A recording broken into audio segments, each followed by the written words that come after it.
Want to share it straight away? Okay, so share your screen.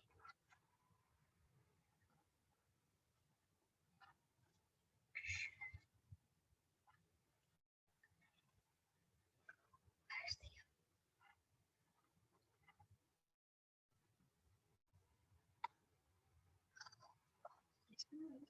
this blinking thing? Who's that?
Hi, sorry, don't mind us. I've got my little 10-year-old assistant trying to figure out how to do it. My little glamorous assistant. Right, so Kirsten, then press the space to change the next one, yeah? This is my first webinar. So this is all good now, set to go? Yeah? Okay. No worries. So hi, I'm not actually YogaBellies East Kilbride, I'm YogaBellies Swansea. Wow, look at this good. Work now. But I've borrowed somebody else's Zoom account, so that's why that's come up as that. So out you go, and I'll give you a call if I need you. Yeah, there's a good go. So today's topic for the webinar is going to be emotional eating and mindful eating. So even though I'm a bit of a dipstick on Zoom and anything technical really, I really wanted to present this as it's is something that's important to me. So emotional eating is something I've been affected by, and mindful eating has completely changed me for the better really. So let's see here. So if we start off, we are all born natural mindful eaters. Babies cry to signal that they're hungry, and they eat and then they stop eating when they're completely full. So kids are innately balance out their food intake from week to week, and they eat when they're hungry and they stop when they're full. And some days they may eat a ton of food, and other days they barely eat anything. So as we get older and rules and restrictions around food are applied, we lose our natural mindful or intuitive eating pattern, and we learn to finish everything on our plate, or that pudding is reward. So we are told that certain foods are good for us and others are bad, and this causes us to feel about ourselves badly when we eat certain foods. So following on from that, our natural relationship with food as well can be further altered by the way supermarkets and restaurants and products railroad us into eating more than we actually need.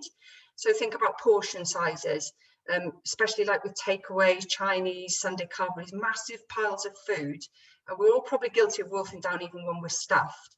And there's nothing wrong with that. Everyone loves like feeling nice and full after a carvery. But if this is something you're doing on a regular basis in your own meals in the house as well, and then you're eating all of it and you're feeling a bit crap afterwards, this is something that mindful eating can help you get back in tune with your body's hunger and satisfied, not stuffed cues. So another example of that then would be, I think, normalized excess is like those massive soup bowls of like milky based lattes and frappuccinos you get from coffee shops.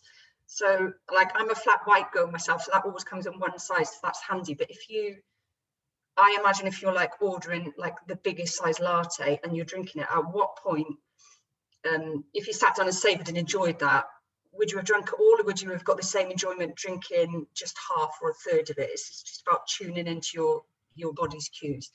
And if it is that you want to drink the whole thing, then that's fine. So this is the beauty of mindful eating. It's truly listening to yourself. This is not about restriction in any form.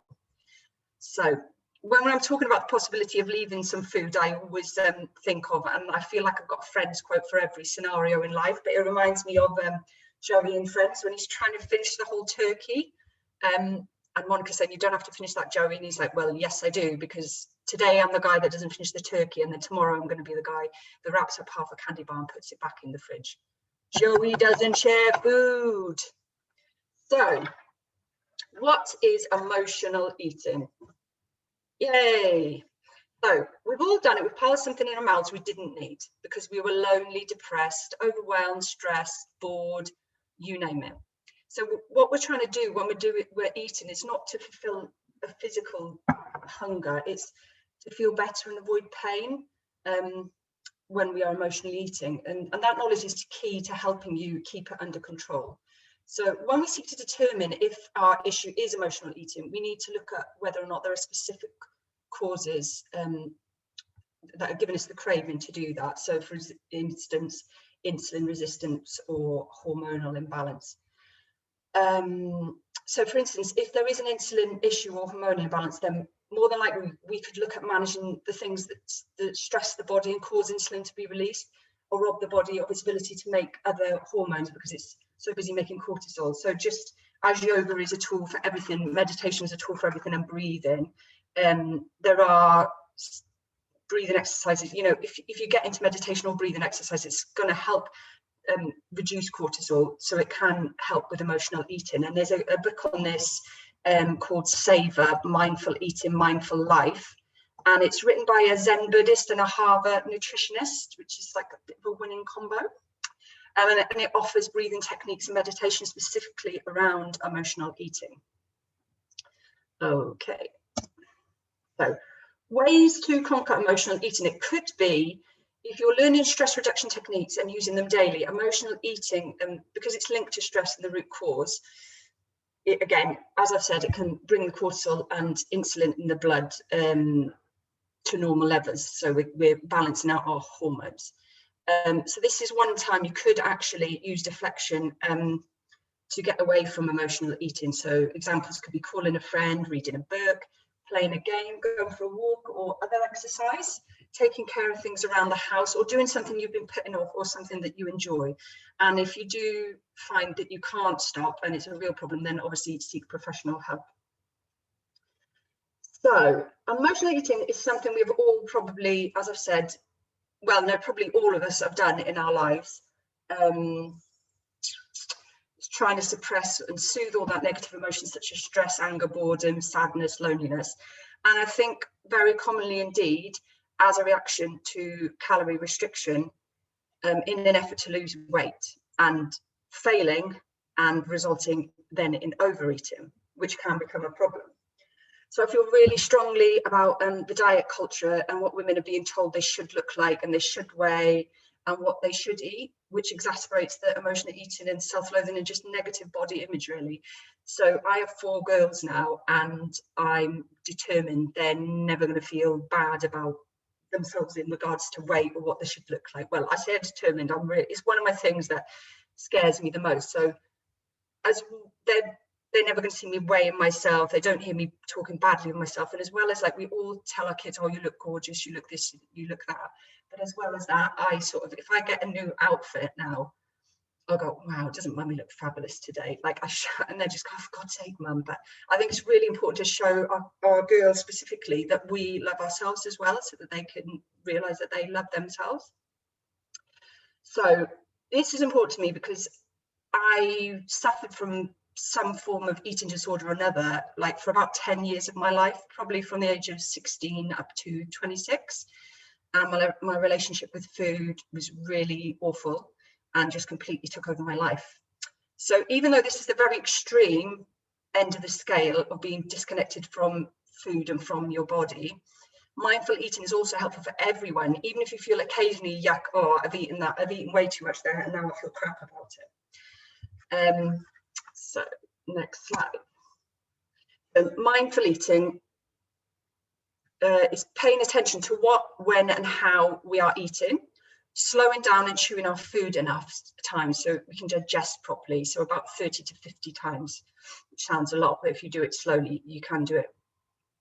Is being aware of what is happening around you when you're eating, and also paying attention to how we feel before, during, and after eating. Eating in order to support your body's needs, and maintaining balance, acceptance, and a positive relationship with food. So, mindful eating is a tool to help reverse the whole mindset. It's about giving you back your power of intuition, your power of self-awareness, and the power of self-love, because self-love is going to save you every time. Every time, sister. Mindful eating is not a diet, but a vast majority of studies do show that mindful eating helps you lose weight by changing your eating habits and reducing stress. So it's eating with a non-judgmental awareness, which is truly unique, and there's lots of clinical research which has been surrounding its effectiveness. And as I mentioned, it's particularly good for people who have suffered from eating disorders, or even developed a poor relationship and disconnection with food because of yo-yo dieting.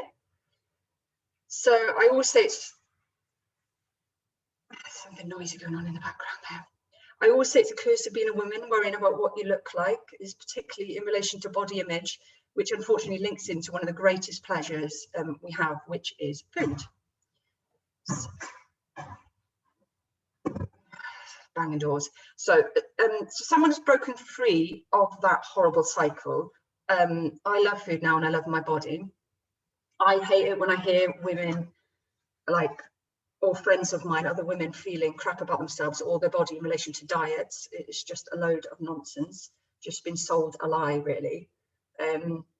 So mindful eating to me is kind of like a reverse psychology. You've now given yourself permission to eat. You really, all of a sudden, don't particularly need to finish it all or want to finish it all. It's just that sort of thing. You can possibly have a bite of something rather than not the whole thing. So mindfulness can be defined as a mental state achieved by focusing one's awareness on the present moment while calmly acknowledging and accepting one's feelings, thoughts, and bodily sensations. And it can be used, as yoga can, as a therapeutic technique.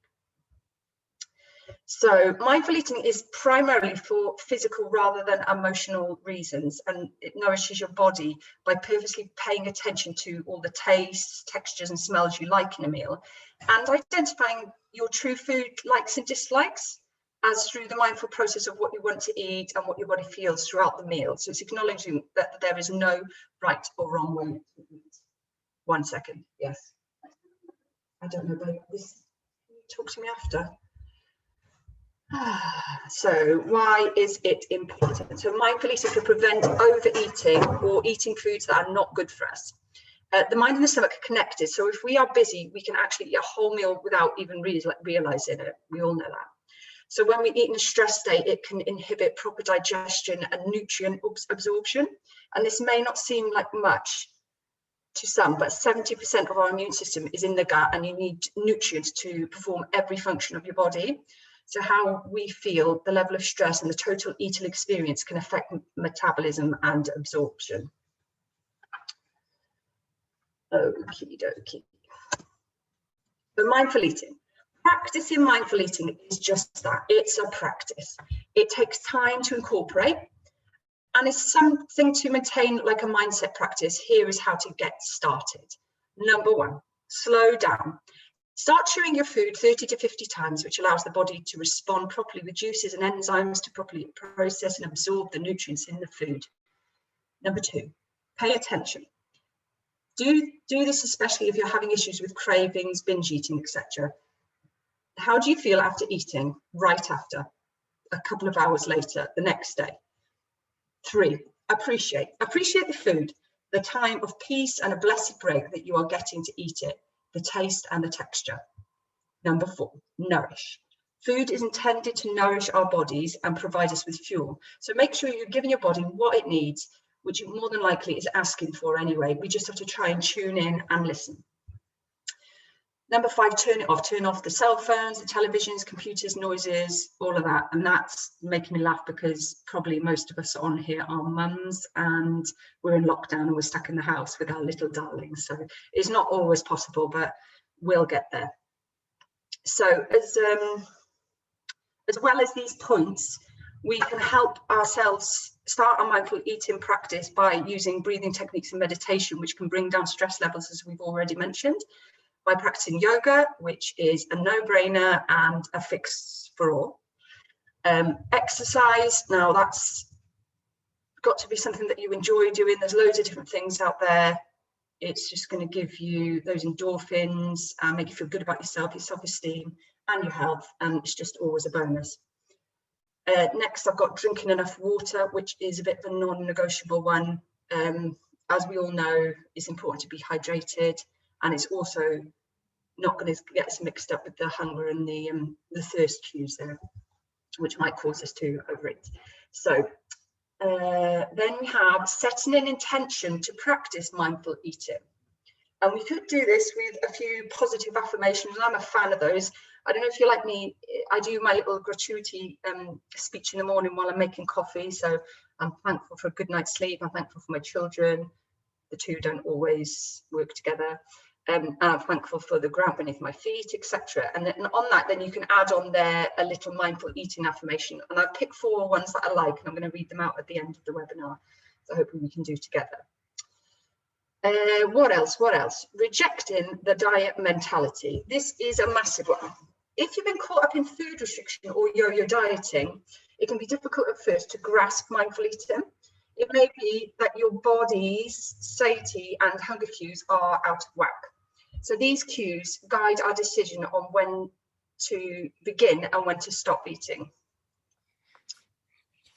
Okay, one of the main reasons this can be difficult for people is because they are disconnected with their body. That is, we rarely pay attention to what our bodies are telling us, and over time, sensitivity to true hunger cues is reduced, and it may be confused with emotional hunger. So through the process of mindful eating, you may learn to acknowledge your genuine responses to food, such as fullness and satiety, and true likes and dislikes without any judgment. So this process takes time as you reconnect to your body. You need to acknowledge the distractedness of dieting. And it's very hard to get out of this thought process sometimes.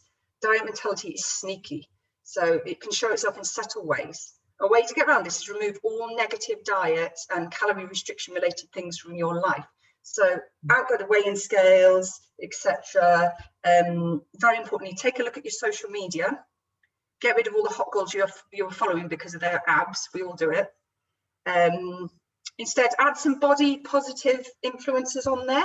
I love all the body positive social media on Insta, where it's my body posing versus posing all tanned and in the nice light and in the nice stance versus this is my cellulite and this is how I actually look, because I think it gives, like, it's keeping it real basically. So add anything that champions non-dieting, so body positivity, FUCK, the patriarchy sort of stuff. So what you're consuming visually in the media is all going to either make you feel good or make you feel crap. So it's your choice. So get some maybe positive audiobooks on the go and just surround yourself with positivity. And on that note, actually, if anyone who listens to this has got any suggestions for any books or social media accounts that you think fit this body positivity vibe, please share on the YogaBellies Sanctuary, because, well, it's nice for us all to have a little look. And I always like a nice little recommendation. I've got a few books surrounding this topic that I think are mega, so I'll add them on the end then, and you can take a look if you want to. Okay then, so many of us may not be aware of the reasons why we engage in mindless eating to start with, and some of the common reasons can be not recognizing the difference between hunger and non-hunger eating, not stopping to listen to what your body signals are telling you. My body's always hungry. Confusing hunger and thirst, allowing yourself to get too hungry or eating too fast, eating in response to emotions or eating out of boredom.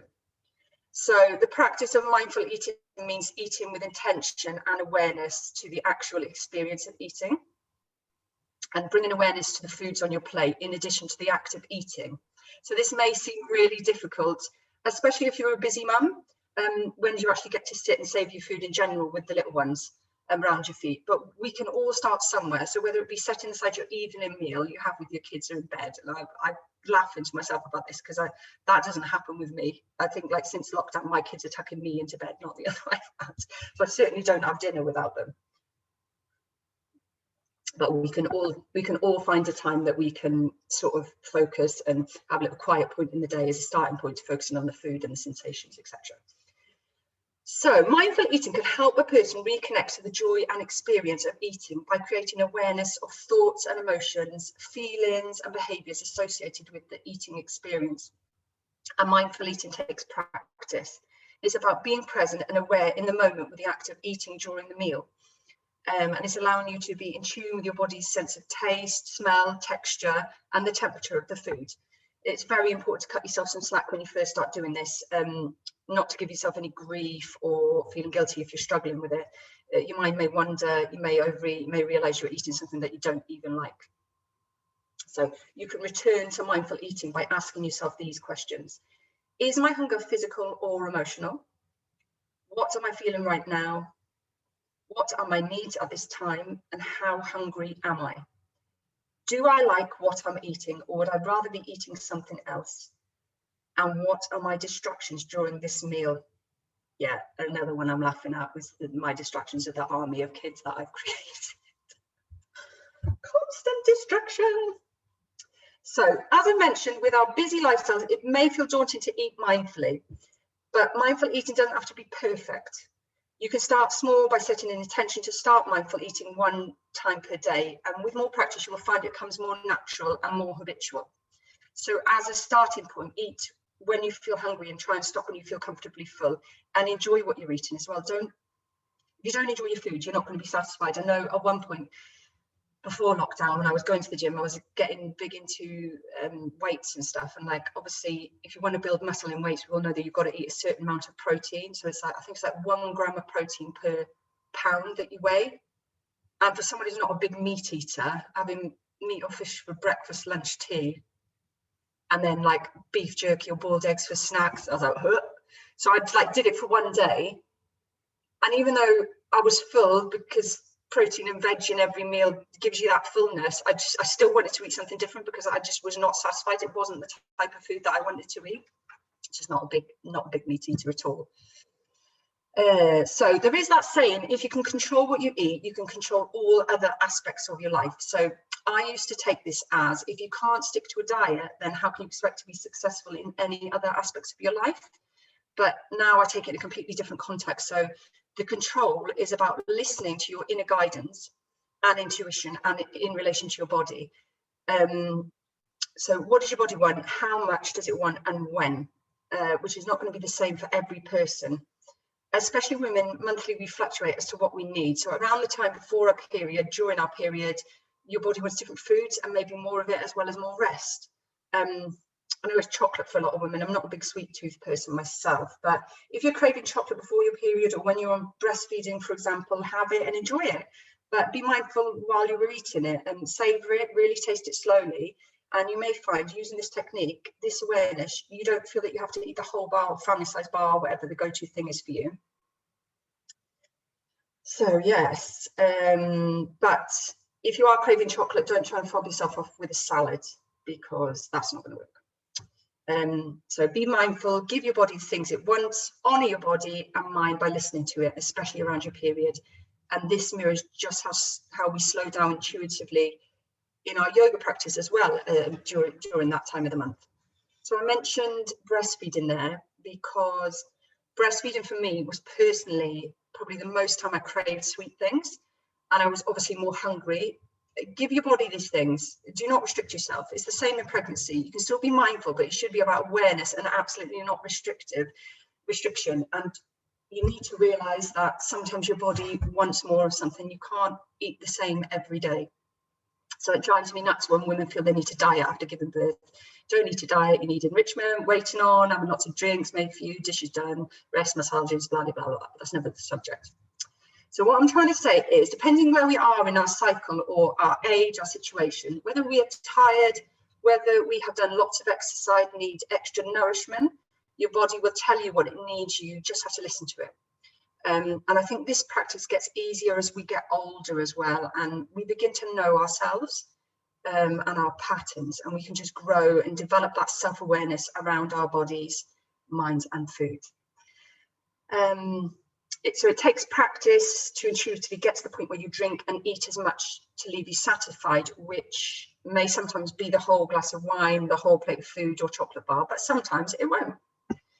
So this is not a linear process. This takes practice, practice. It's just about bringing yourself back to self-awareness and mindfulness on a daily basis. And it's the same in yoga, always bringing your awareness back to your breath and back to the present moment. So mindful eating, a practice of mindful eating can help a person create greater awareness of thoughts, emotions, feelings and behaviours, while emotional eating and comfort eating, stress eating, and to the very extreme eating disorders effectively numb emotions. So practicing mindfulness can help a person reflect on what they're experiencing prior to feeling the desire to overeat. So rather than just eating the feelings, we need to sit with those feelings, feel them and let them pass. I don't know if I've mistimed a slide here. Let's have a look. No, I'm fine. So let's remember though, what we are trying to get to here is radical self-love, acceptance and compassion for your body. We're not all the same. No one should feel like they should look a certain way. We're not all supposed to be a standard size, height, nothing like that. You know, we're all ourselves. So what we are doing by beginning on our mindful eating journey is, number one, honouring your hunger and keeping your body biologically fed with adequate energy. Number two, making peace with food, giving yourself permission to eat anything you like. There are no good and bad foods. So diet mentality would be, oh, that pizza I want to eat is so unhealthy. Well, we need to reframe that and actually obsessing about that pizza you want to eat is unhealthy. So what else? Discovering the satisfaction factor. So when you're eating something you enjoy at a time when you desire it in an environment you enjoy, the pleasure you derive will be a powerful force in helping you feel satisfied and content. Feel your fullness. Trust that you will give yourself the food that you desire and listen to your body's signals which tell you you are no longer hungry. Cope with emotions with kindness, respect your body and honour your health by making food choices that honour your health and your taste buds. So I think sometimes the healthier choices you make, and it may be a slow starting point, but you'll get there. The healthy choices you make food-wise can definitely help you to eat mindfully because, well, let's face it, no one's going to binge eat a high-protein salad. So action items here. You could spend a couple of weeks practicing mindful eating and making a note of anything you notice about when any emotional eating occurs and work to change it.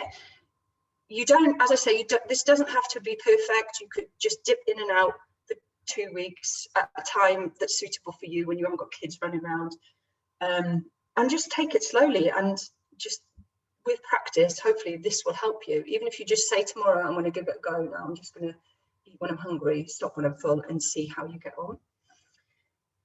So I mentioned those 4 affirmations that I'd written down surrounding mindful eating. So they are: I will treat my body with respect and nourish it with what it asks for. I will show my body that it can trust me by not restricting food. I will see all food equally. No food is good or bad. And mindful eating is a journey, and I am learning as I go. Okay, that's about it for today. As I say, if you personally have got any recommendations for positive stuff, pop it on there to the YogaBellies Swansea or chuck any questions on that you've got. Thank you. Hope it worked okay. I don't really even know. Bye.